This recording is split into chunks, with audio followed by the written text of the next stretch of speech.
Parcel खाली लपवून गुटखा तस्करीचा डाव उधळला, 35 लाखांचा मुद्देमाल जप्त। राजस्थानच्या चालकाला अटक, अन्न सुरक्षा कायद्यासह विविध कलमान्वये गुन्हा दाखल। नवापूर पोलीस ठाण्याने गुप्त माहितीच्या आधारे केलेल्या धडक कारवाईत महाराष्ट्र राज्यात प्रतिबंधित असलेला 5,20,000 किमतीचा गुटखा व सुगंधी तंबाखू तसेच 30 लाख किमतीचा कंटेनर असा एकूण 35,20,000चा मुद्देमाल जप्त केला आहे। या प्रकरणी राजस्थान राज्यातील कंटेनर चालकाला अटक करण्यात आली असून पुढील तपास सुरू आहे। दिनांक 26 जून रोजी नवापूर पोलीस ठाण्याचे पोलीस निरीक्षक अभिषेक पाटील यांना गुप्त बातमीदारामार्फत माहिती मिळाली की सुरत, गुजरात येथून विजयवाडा, आंध्र प्रदेश येथे जाणाऱ्या एका कंटेनरमधून विविध साहित्याच्या पार्सलसोबत महाराष्ट्रात प्रतिबंधित असलेल्या गुटखा व सुगंधी तंबाखूची अवैध वाहतूक केली जात आहे। प्राप्त माहितीच्या आधारे नंदुरबार जिल्ह्याच्या पोलीस अधीक्षक श्रीमती अश्विनी सानप, अप्पर पोलीस अधीक्षक आशित कांबळे तसेच नंदुरबार उपविभागाचे उपविभागीय पोलीस अधिकारी सुभाष भोये यांच्या मार्गदर्शनाखाली नवापूर येथील कुणाल हॉटेलजवळ राष्ट्रीय महामार्गावर विशेष नाकाबंदी करण्यात आली। रात्री सुमारे 2 वाजेच्या सुमारास RJ 19 GK 1963 क्रमांकाचा अशोक लेलँड कंपनीचा कंटेनर थांबवून तपासणी करण्यात आली।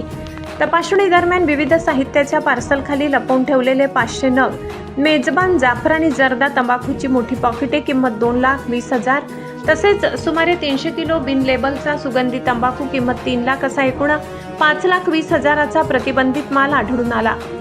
तसेच 30 लाख किमतीचा कंटेनर जप्त करण्यात आला। अशा प्रकारे एकूण 35,20,000चा मुद्देमाल पोलिसांनी ताब्यात घेतला। घटनेची माहिती तात्काळ अन्न औषध प्रशासन विभागाला देण्यात आली। त्यानुसार अन्न सुरक्षा अधिकारी सुरेंद्र रोहिदास डवले यांनी नवापूर पोलीस ठाण्यात उपस्थित राहून जप्त मालाची तपासणी केली। तपासणीनंतर सदर माल महाराष्ट्र राज्यात प्रतिबंधित असलेला सुगंधी तंबाखू असल्याचे स्पष्ट झाल्यानंतर त्यांच्या फिर्यादीवरून नवापूर पोलीस ठाणे गुन्हा रजिस्टर क्रमांक 555/2026 अन्वये अन्न सुरक्षा व मानके कायदा 2006 तसेच भारतीय न्याय संहिता 2023 मधील विविध कलमानुसार गुन्हा दाखल करण्यात आला। या प्रकरणी कायमदीन खान, सुलतान खान वय 22 व्यवसाय चालक राहणार शामपुरा, तालुका गिरा, जिल्हा बरमेर, राजस्थान याला अटक करण्यात आली असून या गुन्ह्याचा पुढील तपास पोलीस उपनिरीक्षक अभिजित अहिरे करीत आहेत।